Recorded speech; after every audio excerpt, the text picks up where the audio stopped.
Let's talk about Amazon sellers who got into Amazon to build that, maybe thinking with a side income, eventually full-time income. Sure. Very standard for Amazon sellers.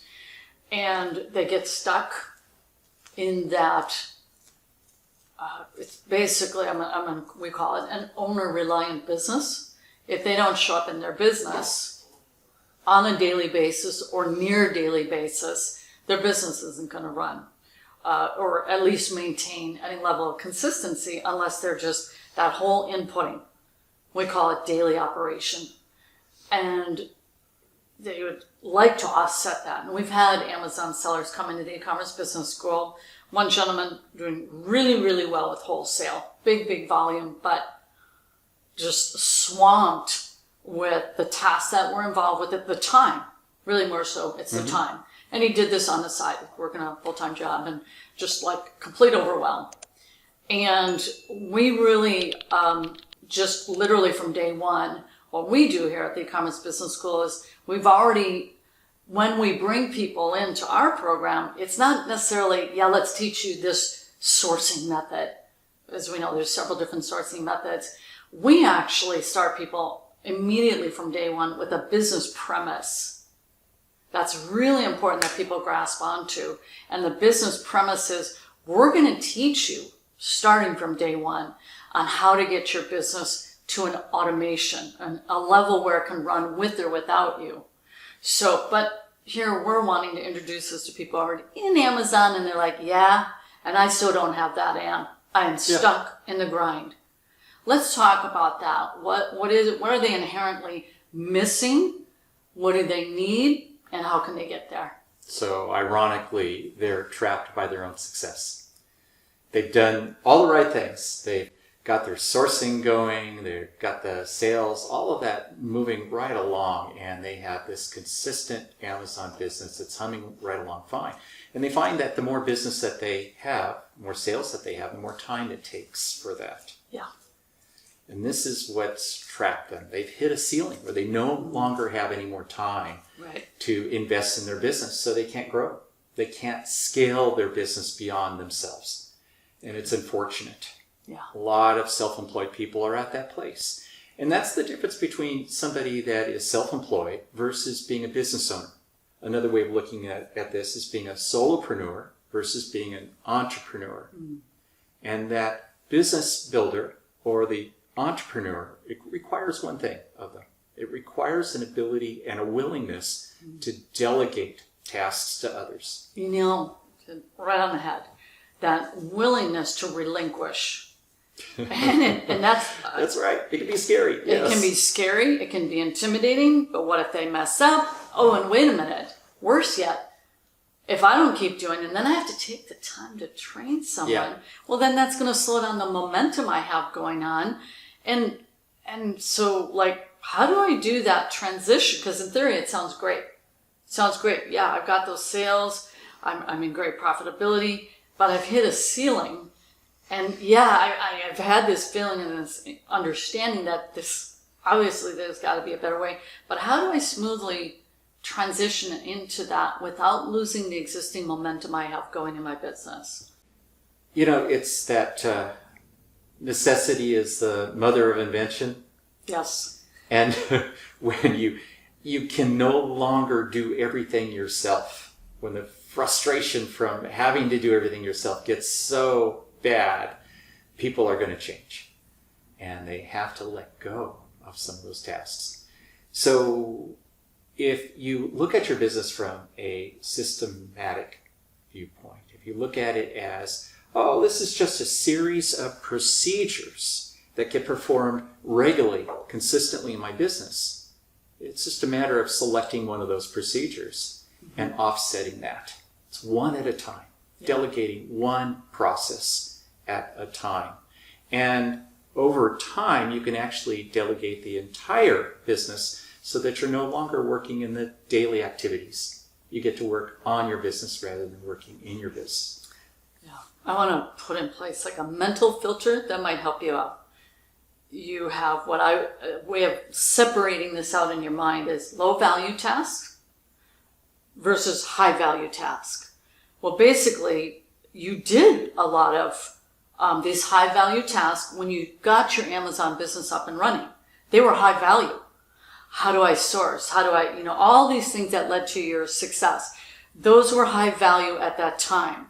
However, once you get to a certain point, the labeling of those becomes different. Now, continuing and treating those as high value, and instead of transitioning into the higher value, which would be that distinction, it would be when you're trying to scale and you stay down in that, once was high value, those actually become low value for this reason. You need to step up and lift up and beyond your current operation and now do exactly that. The procedures that if you hadn't done them before, well, guess what? Now they're super high value. Whether you're going to write out those procedures it's all up in your head right now. Because listen, I have staff members where that's what's going on right now. They've got it all up in their head, and I'm like, well, here, the way we run our ship is, then you better get those into systems, or what we call standard operating procedures, because the what if if it's all up in here. And that's pretty intimidating. Well, it's all up in my head, Ann. Okay, so you have two options there. Either you are literally going to take the time to create and make it high value activity. And I can assure you this is high value, because now you're going to go back and really the next time you do that task, this is how it could be broken down. The next time you do it, you actually document everything, knowing you're going to offset it. And so just that of doing the activity has taken what was high value. Now up here, you take that task, you create the procedure, and you train someone else to do it. Or then the other option is we have many standard operating procedures, because you're probably already going into overwhelm. Oh, that's just not me. I don't know how to write up a procedures. We do. That's what we do inside our community. And so we have all these blueprints akin to, I think, of franchises and McDonald's. That's what they're buying into when they buy a franchise. One, the brand name and recognition and the marketing that comes with it. But it's the fact that someone else did the grunt work to create the procedures for doing the fries and the hamburgers, etc. So it's like you're kind of getting this different zoom out perspective of your business. It starts with that, the zoom out, and that's the fresh perspective. I'm not this solopreneur in the grind. I need to think conceptually different. Look outside my existing business and look high level. That's right. So the high value activities sometimes it's those activities that are actually done from the 10,000 foot view. Exactly. Where you're looking at your business from above and thinking about what needs to be done. This is where you're working on your business. Yeah. So what gets in the way of that? A lot. One of those sayings is if it's to be done right, Gotta be done by me. Gotta be done by me. Yeah. Yes, nobody can do it as well as I can do it. But eventually those low value activities are the routine activities that other people can do easily, that you can train other people or software or third-party services to do for you. Those are low value activities. Your high value activities are reserved for things that you really, really need to do. Right. And almost everything with sourcing, prepping, and managing sales and inventory of your products is a low value activity. You can train others to do it for much less money. I have this quote I use a lot is, as a business owner, you're paid for the decisions you make. Mm-hmm. So at a granular level, you can stay at the daily minutia, and that's a decision. No, I'm a control freak. I gotta hang on to it. Well, the value of your business isn't going to grow if you stay in that daily minutia, low value activities. Once were high value when you got started. Now they're low value. Or you grow into a more mature business model. That's really what it is. You're choosing volitionally, decision-wise, to grow into a more mature and evolved business model that, quite frankly, has more respect in the marketplace. Your business is automatically deemed more valuable. Well, you mean to tell me you've got a team of VAs that run your business for you in the Philippines? Oh, yeah. Yeah, I don't do any of this source anymore. That has instant recognition as a peer-to-peer business owner that a solopreneur would just go, wow, that's where I need to be. That's right. So business owners don't want to buy themselves a job. Maybe that's where they used to be. Right. And they don't want to do that. Yeah. So having a series of standard practices in your business and having them delegated to third parties, to team members, software, that's what's going to make your business run without you having to be in it. Makes it much more valuable for a investor. Right. Or if somebody wants to buy your business. And I always say you should have an exit strategy. That may not have crossed your mind, but it should. And when you do that, then you can feel more confident about your business. So basically, we do have a solution for this. It's Outsource and Scale Mastermind, where we hold you by the hand for what, and trust me, I totally get it, for what it just feels like a very intimidating transition in your business. We have people who are Amazon sellers. They're like, this is exactly what I needed. We know that because all our trainers have gone through that, where they've gone through this evolution to that next level, taking those low value, offsetting to someone else, and then working on the higher value skill set is those high level business decisions. Should I now add in the next sourcing option? Should I build beyond Amazon? Should I? All these should I's. As you're looking to grow a bigger business, more stable business. Mm-hmm. Let's get down to the fact of the matter. It's not a fully stable business if it's all reliant on you. Because it's always that what if scenario. Life hits us broadside and before you know it, if it's an illness or who knows what all, and then your business is Or if you're a successful solopreneur, then you realize you don't have time for anything else. No time for vacation. No time exactly. You're just tied to that business. It's like that thing, treating your business as like a baby. Mm-hmm. Well, initially it is, but let's let that business grow up. And that requires the business owner to grow up and evolve into a different level of maturity in your business, that you've developed a more true business operation. So Outsource and Scale Mastermind, which you are the our mentor of that Sure. mastermind. Why don't you give a quick synopsis of what people can expect within Outsource and Scale Mastermind? Well, the outsource and scale, you've got to identify the high value activities and the low value activities in your business. That way you can start to prioritize, start to create a plan of, okay, this is what I need to delegate first, and then I can follow with this, follow with that.